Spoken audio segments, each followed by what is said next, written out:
Undang-Undang Cipta Kerja ini menyasar ada sekitar 79 undang-undang. Dalam artian, undang-undang ini, Undang-Undang Cipta Kerja ini memperbaiki tanda kutip atau mengevaluasi atau bahkan merevisi 79 undang-undang. Desa bicara. Desa bicara. Desa bicara. Desa bicara.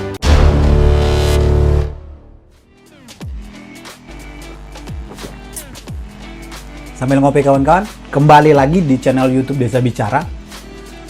Kali ini, kami dari Desa Bicara ingin sedikit membahas tentang banyaknya gelombang protes masyarakat terkait disahkannya Undang-Undang Cipta Kerja oleh Dewan Perwakilan Rakyat. Tentu sedikit banyak jadi perhatian secara kalangan luas, termasuk juga kami dari Desa Bicara. Ketok palu Undang-Undang Cipta Kerja ini dilakukan pada Senin, 5 Oktober 2020 yang lalu. Dan pada proses persidangan yang menghasilkan 2 partai walk out dalam persidangan, sisanya kita tahu bersama, menyetujui Undang-Undang Cipta Kerja.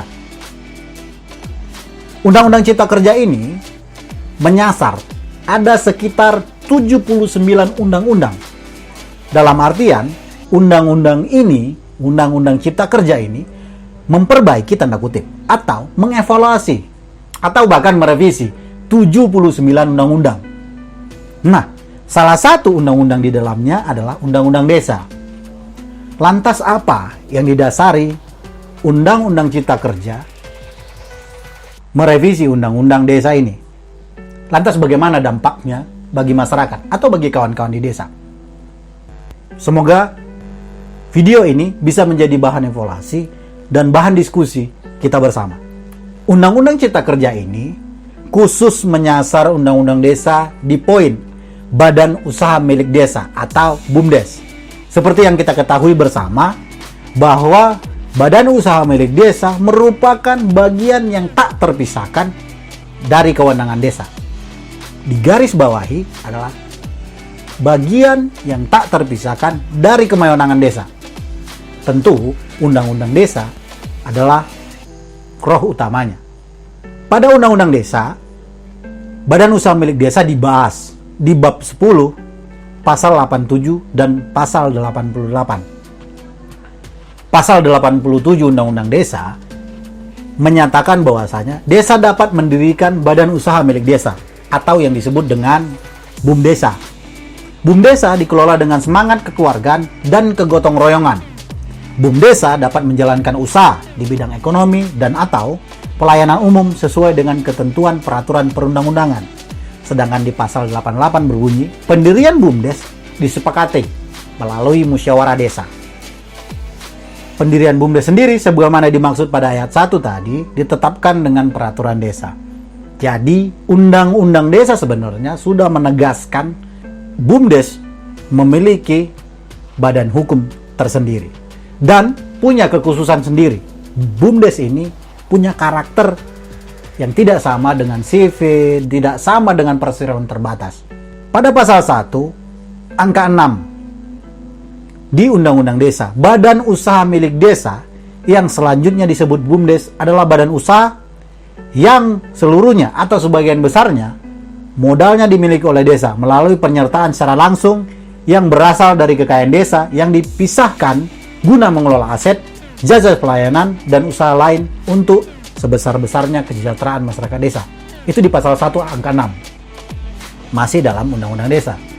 Nah, pada Undang-Undang Cipta Kerja ini terjadi perubahan. Salah satu yang dirubah adalah di pasal 1 angka 6 tadi.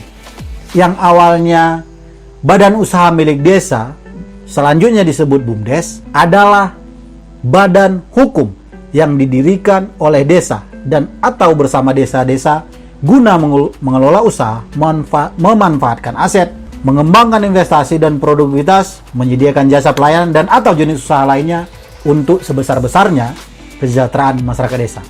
Jadi, dalam Undang-Undang Desa, BUMDes ini merupakan badan usaha.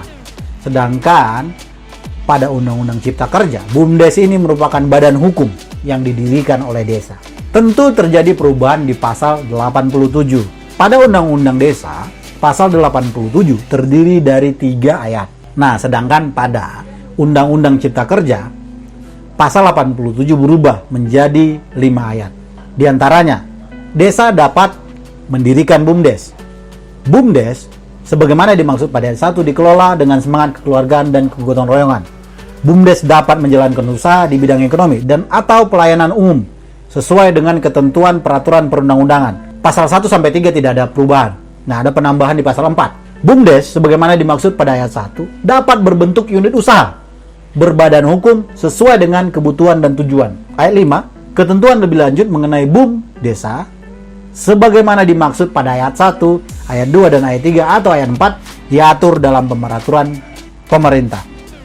Nah, dalam Undang-Undang Cipta Kerja ini, Kementerian Desa membuat tagline, Undang-Undang Cipta Kerja, untungkan masyarakat di desa.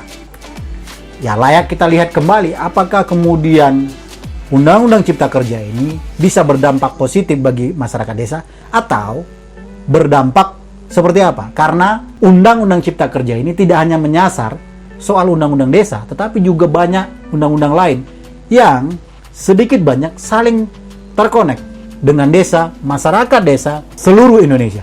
Penetapan Badan Usaha Desa atau BUMDes sebagai badan hukum menjadi isu yang ada di Undang-Undang Cipta Kerja ini. Tentu melalui kementerian juga, dalam hal ini Kementerian Desa, kemudahan dalam pendirian persero terbatas atau PT untuk BUMDes dan UMKM dipermudah. Begitu bunyi publikasi yang disampaikan oleh Kementerian Desa. Salah satunya seperti ini. Pendirian persero terbatas perseorangan dapat dilakukan oleh BUMDes dan UMK. Perseroan terbatas atau PT untuk UMK diberikan keringanan untuk biaya pendirian badan hukum. Itu beberapa hal yang ada di dalam undang-undang. Nah, bagi kami Desa Bicara, BUMDesa merupakan bagian kewenangan desa yang tidak bisa dipisahkan dari undang-undang desa. Sehingga pembentukan BUMDesa tidak perlu meminta izin dari pemerintah pusat. Terkait dengan hukum atau badan hukum BUMDesa, kami dari Desa Bicara melihat bahwa badan hukum itu sudah ada dan kuat. Dari Undang-Undang Desa, BUMDes ini spesial, bukan PT atau bukan CV. Atau perlu juga kawan-kawan simak kemudian video yang sudah kita tayangkan di Desa Bicara pada edisi Badan Hukum Desa yang kita diskusikan bersama dengan Pak Anom Surya Putra. Di sana cukup jelas kemudian terkait dengan badan hukum BUMDesa ini.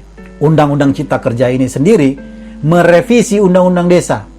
Dalam artian, ya dievaluasi. Maka bagi kami Desa Bicara, harus ada naskah akademik terkait dengan evaluasi kebijakan.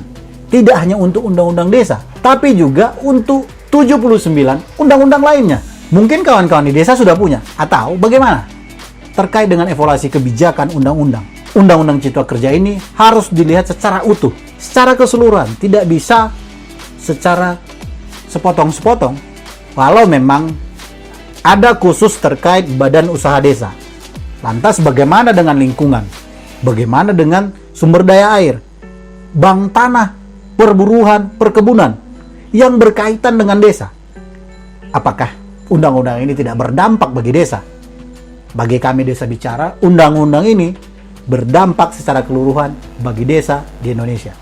Terakhir dari kami Desa Bicara, proses berjalannya Undang-Undang Cipta Kerja ini hingga disahkan oleh DPR merupakan inkonstitusional. Mengapa demikian? Karena proses tidak melibatkan konsultasi publik, terlebih tidak ada naskah akademik review kebijakan dari 79 undang-undang yang disasar oleh Undang-Undang Cipta Kerja ini. Undang-Undang Cipta Kerja bukan hanya soal pasal per pasal, namun undang-undang ini berdampak pada kehidupan masyarakat, berdampak pada kehidupan desa, dan berdampak pada kegiatan berdesa di seluruh desa di Indonesia. Itu dulu dari kami Desa Bicara. Sampai bertemu di video selanjutnya. Jangan lupa ngopi kan.